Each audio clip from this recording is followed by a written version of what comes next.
وہ نوافل جو نبی علیہ السلام نے ہمیشہ پڑھے ہم کہتے ہیں یہ سنت موقدہ ہیں.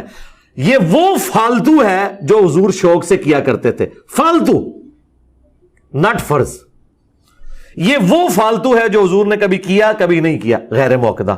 نبی صلی اللہ تعالیٰ علیہ وآلہ وسلم کی نماز کو فالتو کہنا کتنی بڑی گستاخی ہے. یہ آپ صلی اللہ تعالیٰ علیہ وآلہ وسلم کی گستاخی ہے. یہ گستاخ نبی صلی اللہ تعالیٰ علیہ وآلہ وسلم کی نماز کو اس ایک کلپ میں, یعنی 1 منٹ کے کلپ میں 8 مرتبہ فالتو کہہ رہا ہے. الامان والافی, اتنا بڑا گستاخ ہے. دوستو سمجھیں آپ کہ آپ صلی اللہ تعالیٰ علیہ وآلہ وسلم کی نماز کو کہہ رہا ہے کہ فالتو نماز جو آپ علیہ السلام شوق سے کیا کرتے تھے. آگے میں آپ کو دکھانے والا ہوں. 1 منٹ میں یہ 8 مرتبہ فالتو کا لفظ استعمال کر رہا ہے اور 8 جھوٹ بول رہا ہے. جھوٹے پر اللہ کی لعنت. یہ جھوٹا بھی ہے اور گستاخ بھی ہے.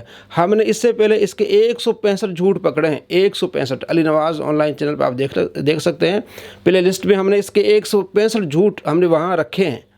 اب یہ 1 منٹ میں 8 جھوٹ بول رہا ہے. وہ کتنا بڑا جھوٹا انسان ہوگا. اس لیے ہم اس کو کہتے ہیں اس صدی کا سب سے بڑا جھوٹا انسان. اب آپ دیکھیں کہ 1 منٹ کے کلپ میں کتنے نبی علیہ السلام کی گستاخی کر رہا ہے اور کتنے جھوٹ بول رہا ہے. تو نمازیں ہیں 5, رکھتے ہیں ٹوٹل 17, پانچوں کی ملا کے. فجر 2, ظہر 4, عصر 4, 3 مغرب, 4 عشاء. باقی جتنی نمازیں ہیں ان کا نام ہی ہے نفلن. اور حیران کن بات, عربی میں نفل کہتے ہیں فالتو کو. مال غنیمت کے لیے ہے انفال. جس کا نام ہی ہے فالتو اس کو یہ کہہ رہے ہیں اس کے بغیر نماز ہی نہیں ہوتی. یہ کہتے ہیں نہیں ہم سنتے کہہ رہے ہیں. جس سنت کا لفظ کسی حدیث میں موجود نہیں ہے. حدیث میں 2 ہی الفاظ ہیں, فرض اور نفل. سنت فقہا کی ٹرم ہے کہ وہ نوافل جو نبی علیہ السلام نے ہمیشہ پڑھے ہم کہتے ہیں یہ سنت موقدہ ہیں. یہ وہ فالتو ہے جو حضور شوق سے کیا کرتے تھے, فالتو, نٹ فرض. یہ وہ فالتو ہے جو حضور نے کبھی کیا کبھی نہیں کیا, غیر موقدہ ہے فالتو. اس سے بڑھ کے یہ کہتے ہیں تراویح نہ پڑھو روزہ ہی نہیں ہوتا. جو تراویح کی نماز ہے یہ ایک فالتو نماز تھی. یہ فالتو پنجابی والا نہیں بولا, عربی والا نفلی نماز تھی. اس کے اوپر انہوں نے یہ بات کر دی. اس کا خلاصہ بیان کرتے ہیں. اس نے پہلا جھوٹ یہ بولا کہ نفل انفال کی جمع ہے, حالانکہ نفل نوافل کی جمع ہے. نفلن یہ انفال کی جمع ہے اور نفلن یہ نوافل کی جمع ہے. اس نے آگے خود کہا کہ وہ نوافل, تو اگر نفل انفال کی جمع ہے تو نوافل کیوں کہا؟ یہ جھوٹ بولا. دوسرا جھوٹ اس نے یہ کہا کہ سنت کے بغیر نماز نہیں ہوتی, یعنی اہل سنت کہتے ہیں کہ سنت کے بغیر نماز نہیں ہوتی. جھوٹ بولا. کسی عالم نے یہ نہیں کہا کہ سنت اگر کوئی نہیں پڑھے گا تو اس کے فرائض نہیں ہوں گے. یہ اس نے جھوٹ بولا ہے. تیسرا جھوٹ اس نے یہ کہا ہے کہ سنت کا لفظ کسی حدیث میں موجود نہیں ہے. جھوٹے پر اللہ کی لعنت ہو. ترمذی شریف میں حدیث ہے 414. آپ علیہ السلام فرماتے ہیں 12 سنتیں جو پڑھے گا اللہ تبارک و تعالیٰ اس کے لیے جنت میں ایک گھر محل بنائے گا. اور ابن ماجہ میں حدیث 1140, اس میں بھی سنت کا لفظ ہے. یہ اس کا تیسرا جھوٹ. چوتھا جھوٹ اس نے یہ کہا کہ حدیث میں 2 ہی الفاظ ہیں, فرض اور نفل. یہ بھی جھوٹ ہے. حدیث میں سنت کا لفظ ہے 414 ترمذی میں. حدیث میں تطوع کا لفظ ہے بخاری میں 1094 میں.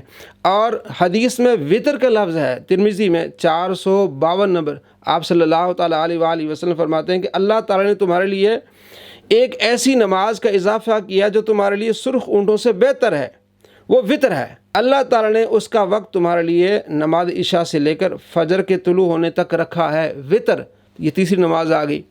سنت بھی آ گئی, وطر بھی آ گیا, تطوع بھی آ گیا. تو اس نے کہا صرف فرض اور نفل. یہ اس کا جھوٹ تھا. پانچواں جھوٹ کہ تراویح نہیں پڑھتا اس کا روزہ نہیں ہوتا. یعنی کہ یہ اہل سنت کی طرف جھوٹ باندھ رہا ہے کہ اہل سنت علماء یہ کہتے ہیں کہ جو تراویح نہیں پڑھتا اس کا روزہ نہیں ہوتا. بھئی آپ تو علمی کتاب ہی اپنے آپ کو کہتے ہیں. کسی کتاب میں دکھا دیں, کسی مفتی کا فتویٰ دکھا دیں, اور کہتا ہے کہ جناب اس پر انہوں نے یہ بات کر دی. کس نے بات کر دی؟ اس کی ویڈیو دکھائیں, کسی مفتی کی ویڈیو دکھائیں, کسی عالم کی ویڈیو دکھائیں کہ اس نے یہ کہا ہو کہ جس نے تراویح نہیں پڑھی اس کا روزہ نہیں ہوگا, دکھا دیں. بس ایسے ہی جھوٹ بولی جا رہا ہے. اور 8واں جھوٹ سے نے یہ بولا کہ صرف 5 نمازیں, یہ جناب 5 نمازیں اور یہ 17 رکعتیں ہیں بس, اس کے علاوہ فالتو ہیں ساری چیزیں.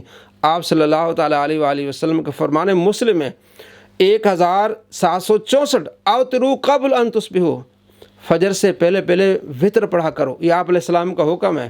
اور مستدرک للحاکم حدیث 1419, آپ علیہ السلام فرماتے ہیں الحق الوطر حق, وطر حق ہے یعنی واجب ہے وطر. اور جو وطر نہیں پڑھتا وہ ہم میں سے نہیں. آپ علیہ السلام 3 مرتبہ اس ارشاد فرمایا. اور ترمذی شریف میں کیا ہے 452 نمبر روایت کہ آپ صلی اللہ تعالیٰ علیہ وآلہ فرماتے ہیں اللہ تعالیٰ نے تمہارے لیے ایک ایسی نماز کا اضافہ کیا ہے جو تمہارے لیے سرخ اونٹوں سے بہتر ہے. وہ کیا ہے؟ وطر ہے. اور یہ وطر کیا ہے؟ واجب ہے. یہ 8 جھوٹ اس نے 1 منٹ میں بولے ہیں اور آپ صلی اللہ تعالیٰ علیہ وآلہ وسلم کی نماز کی گستاخی کی ہے. 3 سالہ آن لائن عالم کورس جس میں آپ آن لائن مکمل قرآن پاک کا ترجمہ، تفسیر، حدیث، فقہ، اصول فقہ، منطق، صرف و نحو کی تعلیم حاصل کر سکتے ہیں. پیر تا جمعہ یہ کلاسز ہوں گی رات 9 سے 10 بجے. گوگل میٹ پر یہ لائیو کلاس ہوگی. بعد میں ان کو اپلوڈ بھی کیا جائے گا تاکہ آپ ان کو دوبارہ دیکھتے رہیں. پاکستانی 2000 روپے اس کی فیس ہے. علم سیکھیں اور دوسروں کو سکھائیں. اور ان نمبرز پر ہم سے رابطہ کریں. 8 جنوری 2024 سے کلاسز شروع ہوں گی.